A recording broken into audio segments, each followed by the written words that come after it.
Hey there, everyone. Welcome to the show. I'm Dave Keller, Chief Market Strategist at Sierra Alpha Research, founder of Market Misbehavior. So glad you're joining me here for my weekly show on Stockcharts TV. Today we're going to dig into a little bit of sentiment, market sentiment. I talk a lot about market breadth indicators in my work. Talk a lot about, certainly about price action and momentum investing. Sentiment for me is sort of that third down the list of important macro technical indicators and approaches to be aware of. So most important for me is price, right? Price is king. Price is most important. When in doubt, follow price. And that is the essence of trend following, the essence of momentum investing, the essence of how I apply the technical toolkit day in, day out, every trading day, every week. Second to that would be breadth, and market breadth conditions are super important. The last week's show here on Stockcharts TV, I talked about a particular set of breadth indicators and how they compared currently in October of 2024 versus major market tops going back 2020 peak, and really thinking about that relationship and looking for those comparisons to look at where we're at now versus those major tops over time, but particularly to think about the breadth conditions. Breadth for me is like looking underneath the hood and really understanding more about the individual stocks that make up our major benchmarks, and because they're equal weighted measures, it often can give you some good leading indications. That brings us to sentiment, which for me is kind of a catch-all. There's a couple different buckets of types of analysis that I would include as sentiment. First would be volatility, and I often talk about the VIX. As a matter of fact, on my market recap show called Chart This with Dave Keller, we talk about the VIX often because the VIX recently has pushed above 20, which is kind of the back of the envelope level for me to be a little more concerned. Then we can look at survey data, which would be the AAII survey, the NAAIM exposure index. There are a bunch of other ones like Market Vein and Investors Intelligence, all of which are trying to look at what people are saying or ask people what they think, and then aggregating those results as a sentiment indicator and really looking at changes over time. And then finally looking at what I would call positioning data, looking at things like put-call ratios to see what sort of bets are being made, how investors are voting with their capital, as it were. Today we're going to talk about three sentiment indicators that I don't refer to as often, but I think they could be very important here in October 2024, because I would say the market sentiment conditions for me are bullish but not euphoric. And I think that's important because it tells us there could be more upside to be had, but it also gives us a good sense of what these charts would look like if conditions are going to start to get a little less ideal. So let's dig into the charts here. Looking at the put-call ratio is the first chart we're going to look at. Now, there are a couple different put-call ratios available on Stockcharts. One is $CPCE, which is index and equity options all rolled up into one sort of master ratio. And then there's $CPCE, which is the equity put-call ratio. That's the one we're actually looking at here. Some people are very particular about which one is more important, which one you should be looking at. I'm a little less dogmatic about that, but when in doubt, I tend to use the equity one. For whatever reason, that's just what I've used more over time. So this is basically looking at puts and calls for a bunch of equities and rolling them up into sort of a major master ratio. And you really could think about put-call ratios for individual stocks or sectors. I guess you probably could, although it's not done very often. But in terms of a broad sentiment indicator, the idea is this: it's a contrarian indicator, like you would see with a lot of sentiment reading. So this is literally the ratio of put options versus call options. So what happens? How does this ratio get to highs or lows? Well, when the market starts selling off, investors start to get more and more negative. When a downtrend continues further and further, you see the put-call ratio tend to accelerate to the upside because investors are making way more bets on the put side, betting on some sort of downward move, than the call side, sort of pricing in some sort of upward mood in the stock. So as the market goes down, investors get more nervous, they get more bearish.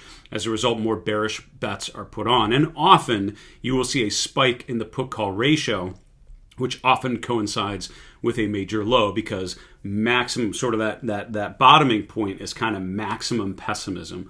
Once the market starts to rally, you can see a lot of these bullish bets unwound, a lot of these bearish bets unwound, the put-call ratio comes down. The opposite can be said as well. When the market has a consistent rally, you see the put-call ratio tend to drift further and further down because as investors become more bullish, they tend to bet more on the call side, betting on further gains, and maximum optimism tends to happen at a major top. And then once the top is in place and rolls over, we often see the put-call ratio rotate higher as some of those very bullish bets are kind of unwound when people realize that's not the play anymore.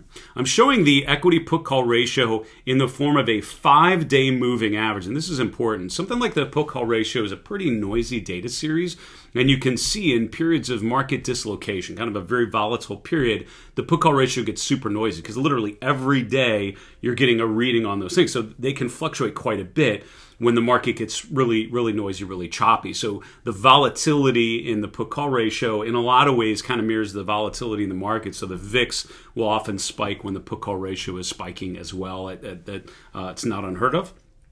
But because the daily data is so noisy, I have the pink line here, which is just a 5-day simple moving average of that indicator. And there's no great scientific reason, to be honest with you. I didn't backtest this and come up with 5 days as like a great trading strategy. Let me be clear. I just thought visually it was much easier to detect changes in trend and really get a sense of how the put-call ratio was evolving by smoothing it out by a couple days instead of just looking at the day-to-day movements, which were super noisy. Having said that, if you can see the raw data, which is kind of muted in gray in the background, on Friday, this is updated on Stockcharts every day after the close, and you can see that on Friday, the put-call ratio was at the lowest level it had been since July of 2023. Now, the put-call ratio got very low here. You can see the average in pink actually got slightly below where we're at right now. We're right around 0.44. Is that true? Oh, yeah. The raw data was 0.44. The average is around 0.52. You can see back here, the 5-day average, we were a little bit below that. And the raw data, of course, got a little bit lower on one particular day. This was leading into that July peak. So what concerns me about this first chart is the put-call ratio is getting down to the general range where we often have some sort of peak. As a matter of fact, the last couple, tradable tops in August and in July saw the put-call ratio on a raw basis kind of right about where we were over the last couple weeks, and on an average basis actually just right around current level. So we kind of have a low put-call ratio, which usually means we're near the peak. Now, that on its own doesn't say the market's going to top out because it's a contrarian indicator. So what I look for when the put-call ratio is very low is you look for some sign of rotation. For me, when I see a sentiment indicator get kind of excessive or euphoric, that on its own does not tell me to take action, at least in my process. It tells me it's a red flag, right? It tells me to look at other charts and really think about what they might be telling me, and particularly looking for signs that price and breadth indicators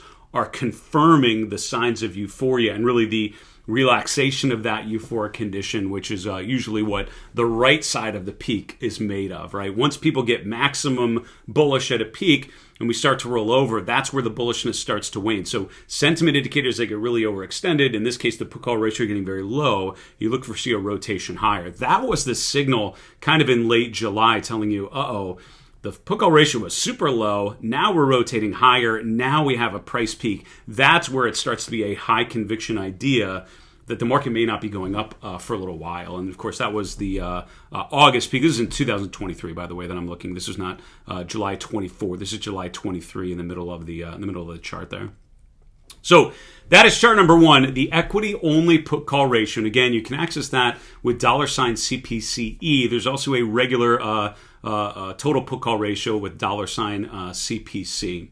I've got two other sentiment charts to share with you, the AAII survey and the NAIM exposure index. Before I do that, though, just want to let you know a couple quick announcements. First off, if you're looking for my daily market recap, it is alive and well. We launched it a couple weeks ago on my YouTube channel called Market Misbehavior with Dave Keller, and we broadcast Chart This with Dave Keller every weekday after the close, 4 p.m. Eastern, 1 p.m. Pacific. You can follow the live stream on YouTube, on my channel, or on X, and you can follow me at DKellerCMT, also on LinkedIn and Facebook, so look me up in any of those places.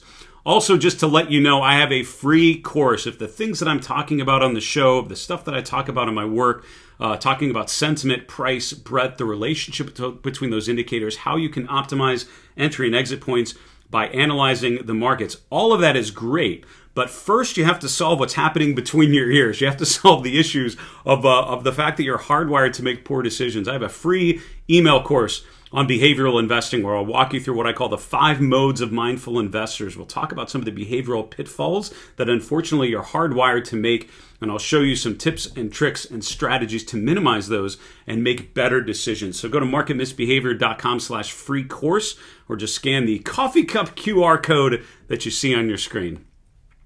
All right, let's continue on with the second and third sentiment indicators that I think are super important. And to be honest with you, while the put-call ratio is getting down toward the range of where previous tops have occurred, these next two I would generally conclude are bullish but not excessive. And I'll tell you why that is, what I'm looking for here in the next couple weeks to potentially anticipate a major top for stocks. The AAII survey is a weekly survey of individual investors, and they're asked, are you bullish, bearish, or neutral on stocks for the next 6 months? Aggregates that every week. Data is processed on Wednesday, usually comes out Thursday, midday. And so Thursday after the close is when I start to look at these and just sort of make sense of them. As of last Friday, and this is a sort of a dummy bar, sort of a fake bar, just because the current reading isn't updated yet.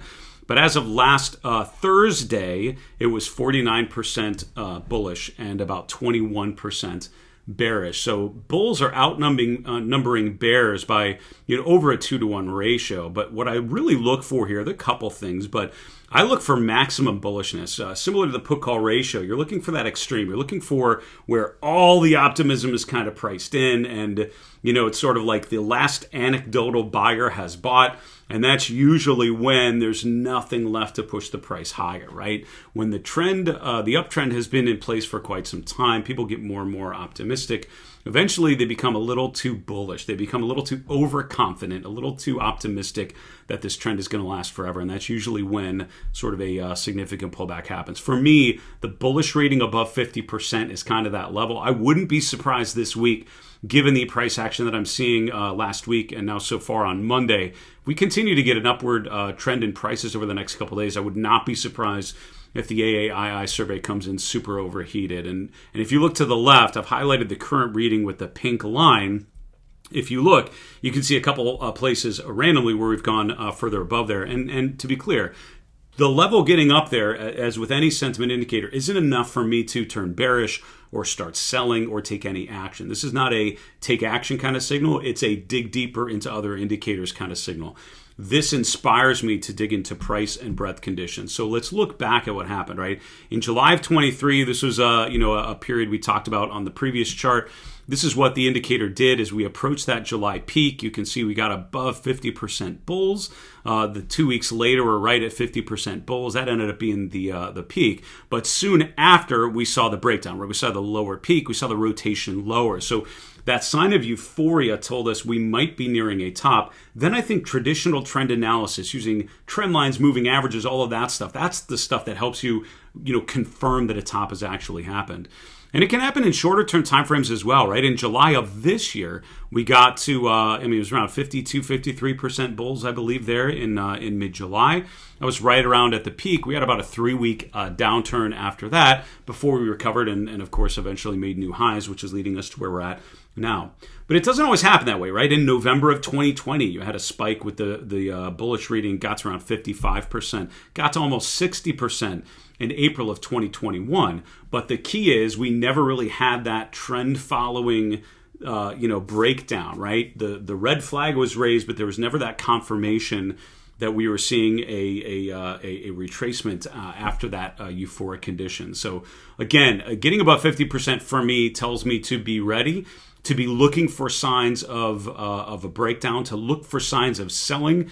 Maybe look at volume, look at the Chaikin money flow, which is a chart that I shared on my YouTube channel on Friday. Look at measures of volume and breadth and price action to confirm a potential top. So to be clear, on the AAII survey, bullish but not excessive. We're up to around 49%. We're not above 50%, But if we are, that will tell me, all right, we're at that level of extreme where tops have happened. It's not a guarantee, but it does tell me to start to look at some other charts to confirm. Finally, the NAIM exposure index, and I was just chatting via email with Ryan Redfern, who's the president of the National Association of Active Investment Managers. I hope to have him on my new podcast called Market Misbehavior very, very soon. You can check out my podcast on my YouTube channel, of course.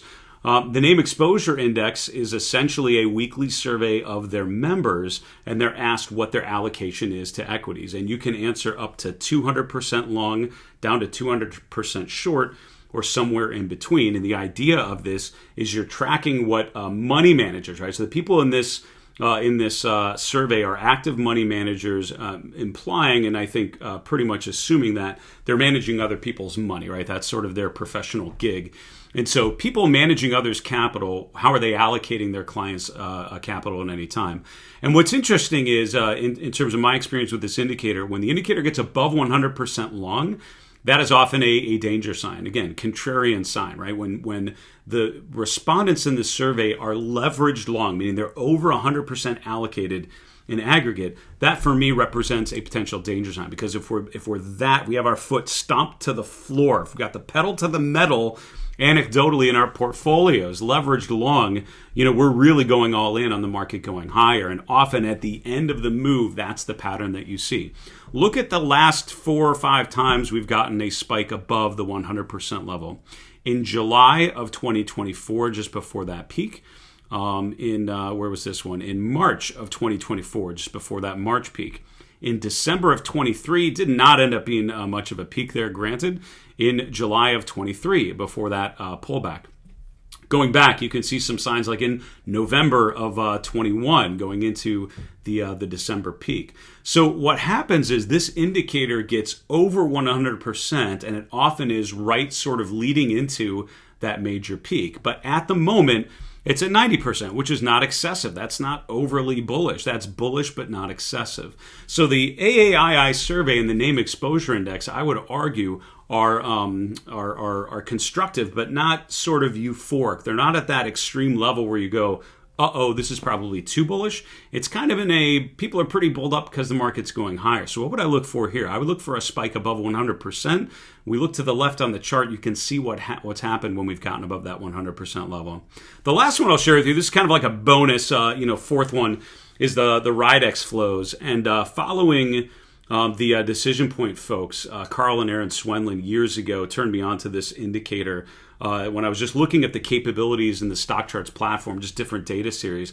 This is an index which tracks the allocation within the Ridex family of funds. So this is a kind of a mutual fund family.